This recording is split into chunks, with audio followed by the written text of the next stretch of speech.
is Chala from Crafting Through the Chaos of Life. Thank you so much for joining me for another video. Today's video is all about vintage card making, and I have an idea, sort of a card that I want to make, and I thought I would take you along with me on my journey. So let's get started. I'm just going to move this out of the way. All right, so I do have some materials here that I wanted to talk about. I got this new Stampers Anonymous stamp set, new to me I should say. It's been out for a while, but it's called Field Notes, and I really love all the vintage ephemera type stamps that are in here. It would be really great for ephemera making. And I also have the Tim Holtz vintage people that I'm going to be using. I have a piece of cardstock that I had, craft cardstock that I had apparently embossed with an embossing folder and didn't use, so I'm going to use that. I have some homemade ephemera type stuff that I found images off the internet that I liked. I don't have any Tim Holtz words. I really want some, but I haven't been able to order any, so I just kind of made my own here that I'm going to ink up. I have an old book piece papers, some coffee dyed papers, and let's just see what we can create. Oh, and a button and some, actually, my mom thought I was absolutely weird. My mom's a quilt maker, and I'm like, hey, can I have your garbage? And she's like, what? Yeah, can I have your garbage? So she literally, I literally, look at this, you guys, I confiscated her garbage bag of craft scraps from her quilts and stuff that she's doing, and I'm going to be using them to make ephemera. So yeah, to make little interesting pieces on my projects. So I'm going to be using like everything from her, look at her scraps of just thread. So I want to incorporate thread pieces and little fabric pieces. So yeah, you can use anything to make cards. So let's get started here and see what we can create. The first thing I want to do is I want to go ahead and stamp these images out. And I'm going to stamp them out on some of the, it's the Tim Holtz newsprint paper. I'm not sure, I got this like a number of years ago, and I've just kind of trimmed it down so it fit in my stamp platform. But I got this a number of years ago, and I'm not sure if you can still get it. I haven't been able to find it since, but if I do manage to find it, I will definitely link it down below. Okay, so let's see what we have here. I really like this kind of circular piece, so I think I want to use that. And I want some numbers to incorporate in. So let's start off taking it out. These are such good quality stamps too. I just love them. All right. And I might actually have to use my Tim Holtz stamp platform to do this on, because I don't know if it is going to stick to the, oh, it will. Okay, no, we're good. Okay. It's just my Tim Holtz stamp platform is rather large, and I didn't want to have to pull it out just for a few images. So just going to take this newsprint paper and use my magnets. And then I think what I want to do is I want to use my, I think I'll use my, my Nocturne black ink. Let me just go grab that. Okay, so I've got my Versaclair Nocturne black ink. Sorry, I always call it Versaclair. It's actually Versafine Clair Nocturne ink. I hope you guys know what I'm talking about when I really butcher the name of this ink. My favorite ink, by the way, just so you know, great imaging first time you stamp usually. Never usually have any problems with it. I wonder, this is a pretty thick stamp. Is that gonna work? Yeah, it should be fine. Okay, I'm gonna use that one. And what else do we want to stamp out here? Might want to use this figure 1, 2, and 3. We will pull that guy out. As you can see, they're brand new. I got these from Scrap and Stamp. If you're Canadian and want to shop local, they are amazing. And what else do I want to use? I kind of like this 3043. Let's use that one. All right. Stick that on there. Let me stick it straight. Okay, that should be fine. And the reason why I'm using the newsprint is it's very flimsy, but I can ink it up and make it look a little more vintagey, like newspaper print. So go ahead and ink these up.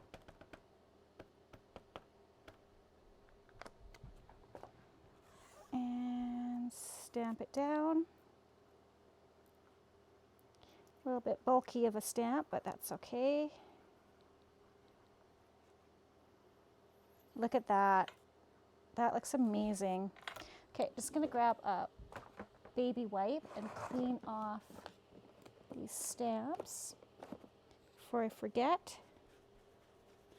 Let's do a quick wipe of them, just so I don't accidentally drop them and get ink where I don't want to. Okay. Go ahead and put them back away. I like to try and keep things as tidy as possible. It never works out that way. I am like the world's messiest crafter. Are you guys like that? Where you start out with good intentions and putting everything away, and then by the time you're done, your work surface is literally littered with stamps and papers and you name it. Oh, that's stuck. Okay. Ah, come back here. All right. Kind of slip this in here so I don't lose any. Is that gonna go in there nicely? No. Okay, well, I'll just fold this over so I don't lose any of my new stamps. Set it aside. Deal with it later. Okay. And I'll set this aside. And I think I'll just kind of fussy cut these out.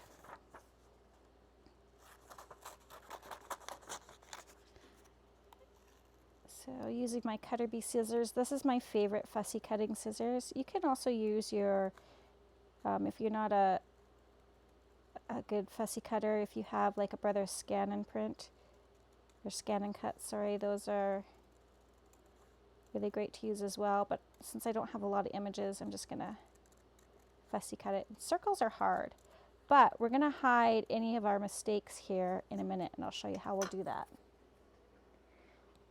Right, and this one, these ones I just kind of want to,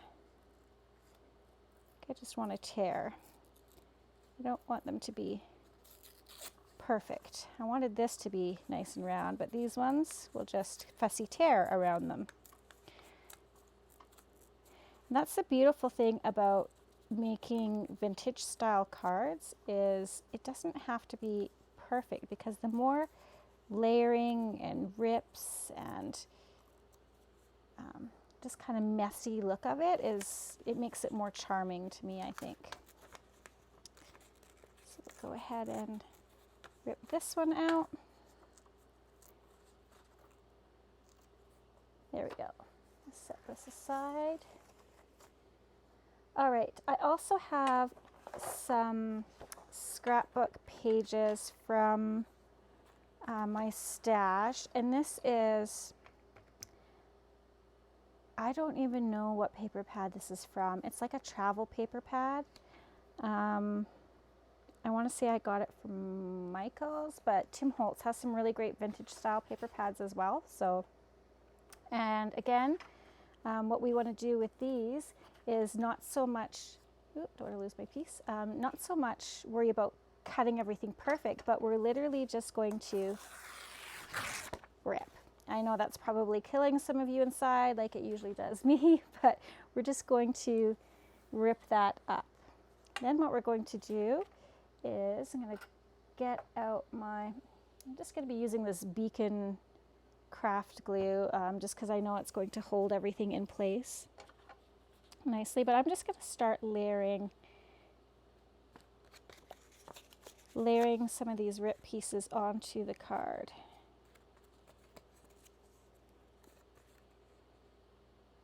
And like I said, the more layering, the better. So I know I want my card to be horizontal. That part I know, because this Tim Holtz image that I want to use, it's too big this way. But I think if I use it this way and maybe cut off their feet, it'll look okay. So that's kind of my plan on that. So let's go ahead and use our glue, And these papers are reversible too, which is kind of nice. You can get different looks out of them. Oh, actually, before I glue that, I do want to give it a little bit of Distress look. So I am using the Distress Oxide Vintage Photo just to kind of ink up the edges. I mean, it looks pretty vintagey as it is, and you can use the regular Distress ink if you want as well. I just have the oxide here handy, and it's a little bit lighter than the regular Distress ink. It's just a more subtle type look. So go ahead and ink up these edges and add some more glue. So what have you guys been up to today? Hopefully you've had a good day. It's getting nicer outside. I'm really loving the sunshine and all the melting that's happening. It's making me very, very happy. All right, we'll just adhere this down right about here. And what else? Let's pull in our other ephemera pieces here. I want to go ahead and ink up this piece. Again, this is just an image that I got from the internet and printed it off on some cardstock. You can find some great free images off the internet, as well as you can purchase ephemera from like Scrap and Stamp. You can purchase them from Etsy as well if there's something particular type of kits that you're looking for. They come in kits as well. And if you haven't had a chance to check out my Etsy shop, I now have an Etsy shop. It's called Crafting Chaos by Chala. And I have over there some of the cards that I've made. I'm slowly adding things into the store, so go ahead and check that out. I think I want that on this side. And I've recently started doing some vintage journal making as well, and wow, my goodness, that's been a lot of fun actually, and learning a different craft altogether, learning how to bind, book binding, how to repurpose old hardcover books, make your own, vintage journals for like junk journaling or journaling. There's a difference between journals and junk journals. I should clarify that. So if you're making a junk journal, you are specifically only using junk. So that's like junk mail, adverts that come in the mail, you're repurposing them, repurposing old papers that you have. That is the true junk journaling. If you're just journaling altogether, where you buy kits off of Etsy and use like new papers or print off papers to use, that's just journaling. I mean, you can make it look old and vintage and junky, but there is a proper terminology in, I guess, the industry that if you are making a junk journal, you have to use junk in particular. And I really like how they repurpose envelopes with the little windows in them. Yeah, there's just some really cool stuff that you can do. And I always like learning new things, learning new crafts. So I'll link to my junk journal maybe up above, and you guys can check that out and let me know what you think. It is for sale over on Etsy. So this is just some coffee dyed and baked paper, and again, I'm just going to add a little bit more ink to the edges to give it that more vintage look.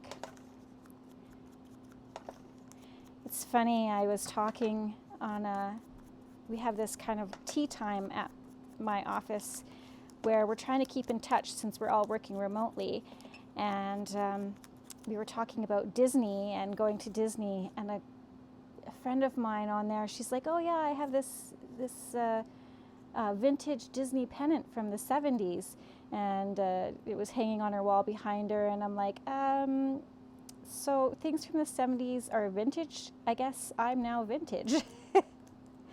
I think anything over, I guess if you were born in the, I guess 60s or earlier, I guess that makes you antique. So I am now officially vintage, I guess, for being born in the 70s. So that tells you how old I am. Again, just layering up. making these types of cards, it's all about the different layers and dimensions and creating interest in your project. And I want to add some flowers. Now this is too white for me, so again, I'm just going to ink it up, make it look a little older, kind of tone down that white. You can also use your picket fence brushes as well. That gives it a little more subtle look, but for quickness sake, I'm just gonna use this foam blending brush. There, that definitely changes the look of it, makes it look a little older. And then I have my little pieces that I inked up here. I want to add those as well. You can use Gina K Connect glue, works really well. Unfortunately, I am completely out and haven't been able to get any more in time for this video, but if you have your Gina K Connect glue, that works awesome as well. So go ahead and stick that there. And I'm just going to keep bringing back these Tim Holtz ladies back in just to kind of gauge how my layering is working. And I'm liking the way that that looks. I think that is looking good so far. I think I want to add the butterfly. Yeah, I'll add that. Actually, I want to add this guy first.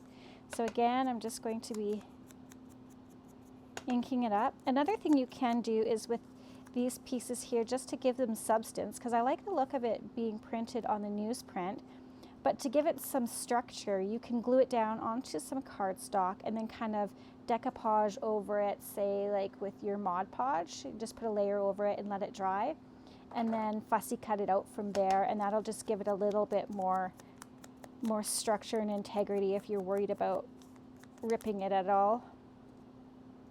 And I'm just gonna ink this on here, it won't matter. Just make it a little bit older looking. And then that I want to put, I think, there. And then if I have my butterfly here, and then these ladies. Yeah, I think that's looking really good. Okay, so let's go ahead and glue that down. And this is a card that I am making for one of my vintage besties, I'll call her. She's my very best friend from grade 1. It's her birthday coming up, and I thought it would be fun to give her a hard time because she's a month and a day older than I am, and I thought it would be really fun to kind of stick it to her a little bit. She's older than I am.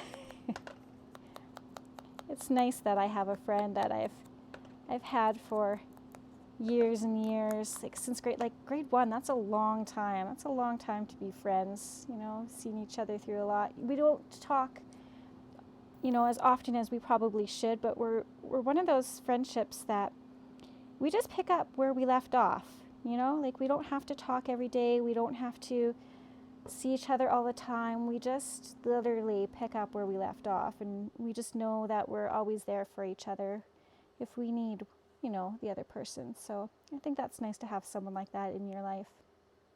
Kind of feel like I need something up here a bit. So maybe I can add, do I want some more flowers? Yeah, I think those would look nice behind them. Go ahead and ink this up as well. So let me know, guys, do you have any special friendships like that? Do you have a special friend that you've known for ages and ages, and you just know that they're kind of like your ride or die, that if anything happens, you can count on them? Let me know what's your longest friendship? You know, I know our friendships change as we get older.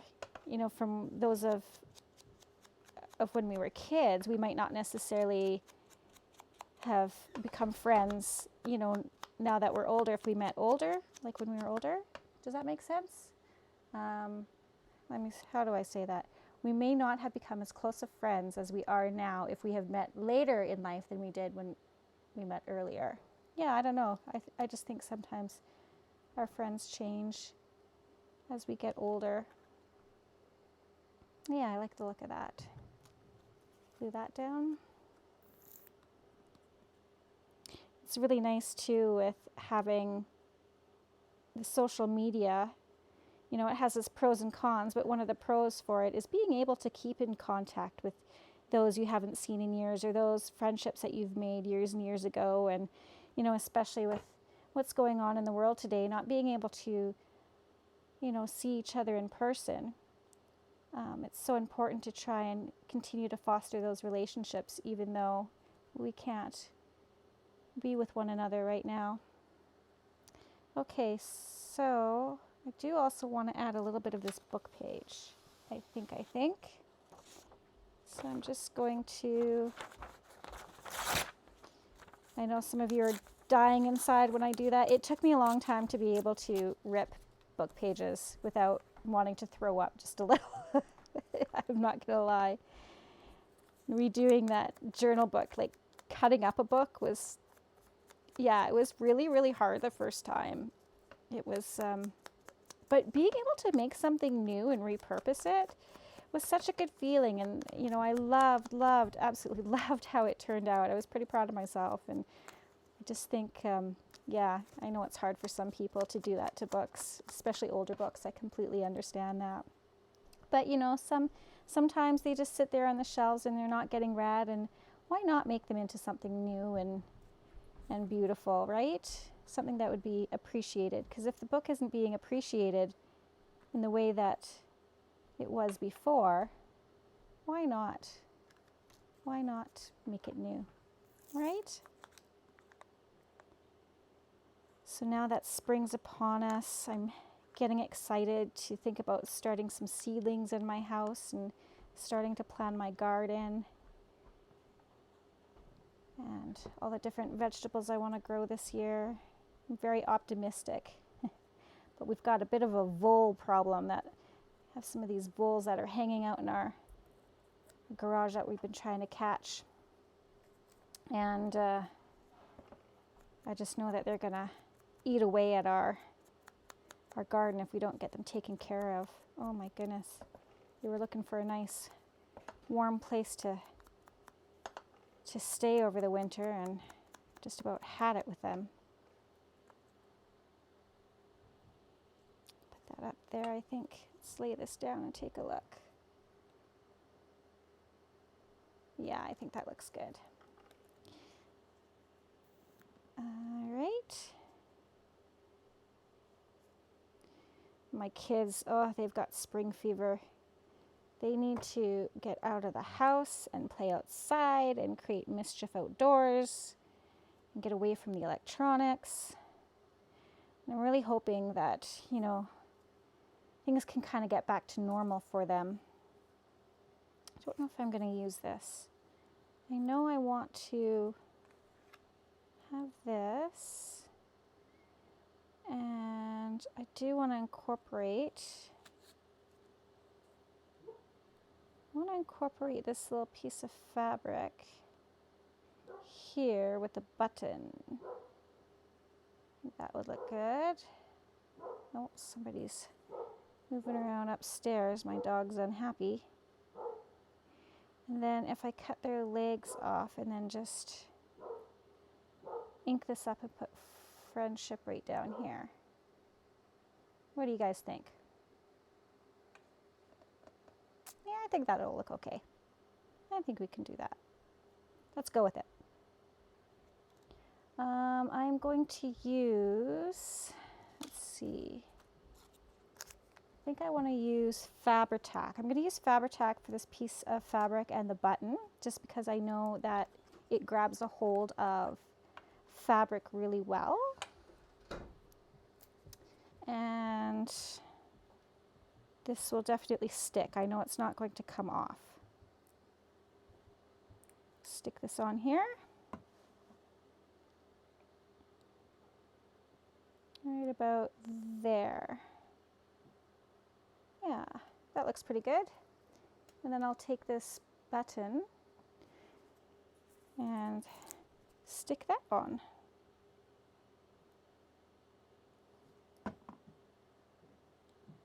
just like that. Okay, I think that looks pretty good. Kind of wipe off some of that Fabri-Tac from the button there. All right. Now we'll ink this up. This vintage photo distress ink is just the perfect ink for this project.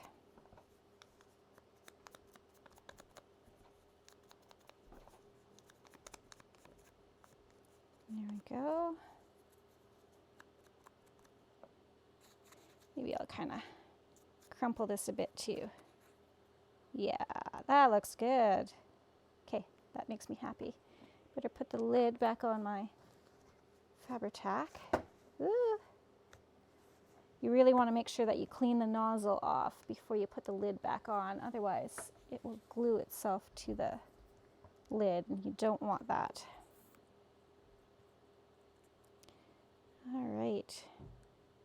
So we have spring break coming up and I got to figure out what to do with my kids. If you guys have any ideas of things to do to keep kids occupied, that would be great. Or let me know if you're able to go and do anything. What are some ideas that you guys have planned for your spring break? Oh, that looks good. I like that. Let's go ahead and glue these ladies down. Give them a good old goop. Yeah, I'm ready for warmer weather, that's for sure. I imagine you all are too. We usually get one more huge dump of snow right around St. Patrick's Day. So I'm kind of waiting with bated breath for that to happen.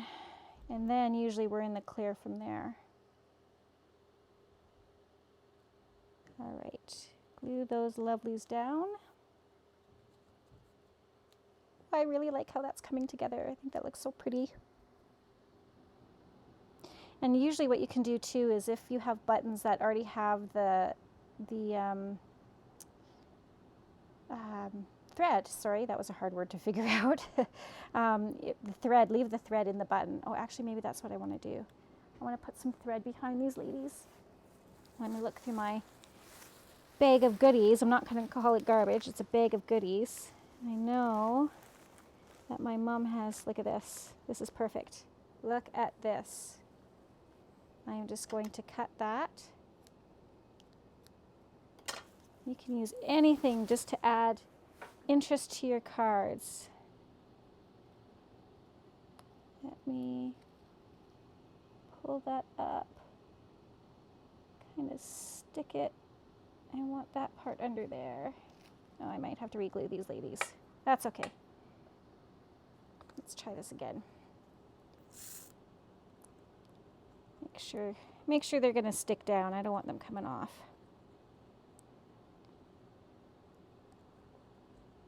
Yeah, so got to figure out some stuff to do with the kids.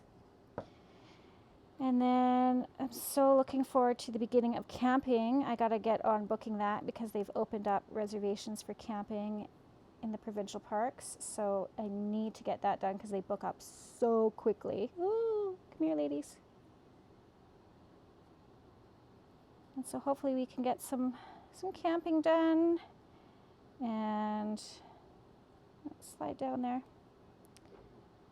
That's always a good thing to keep kids occupied and away from electronics. You know, take them someplace where there's no electricity. That works. All right, just use my scissors here. And cut their little legs off. Hopefully they won't mind. You guys okay with that? Yeah, see, I think that looks really cute. Sorry I cut your legs off, ladies. Oh, cute little shoes, though. I don't think I'm going to keep that. I think I'll throw that away. And then I want to add this friendship, but of course we need to distress it because it is way too white. Like I said, if you have the little Tim Holtz words, you can use, he's got some great words like faith, and hope, and creativity. Like he's just got a whole bunch. And I think I actually want to rip this. It's too straight for my liking. So I am just going to fussy rip. Here we go. Rip down this side. And you can very, very quickly create a beautiful vintage card. So we've used some new, we've used some old. We've created our own things. Yeah, I think that looks good. A little bit more inking. And we'll just quickly glue this down. And then I think we are done. The only thing left to do is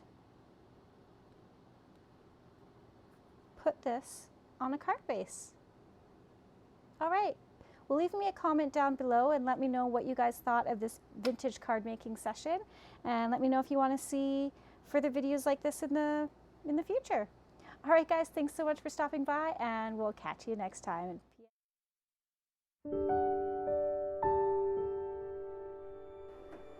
Hey guys, I would really love it if you sent me some snail mail. I'd love to receive your cards and see what you've been busy making. As well, everybody who sends me a card will get something free in the mail, and I hope to show your cards on one of my next videos. As always, you can find the materials used in today's video down below in the description and over at my blog. Any purchases made through these links helps me to bring you future content and tutorials at no extra cost to you. Another way you can show your support is simply by liking, sharing, and subscribing so as not to miss any future posts. Thanks again, and until next time, P.S. I love you.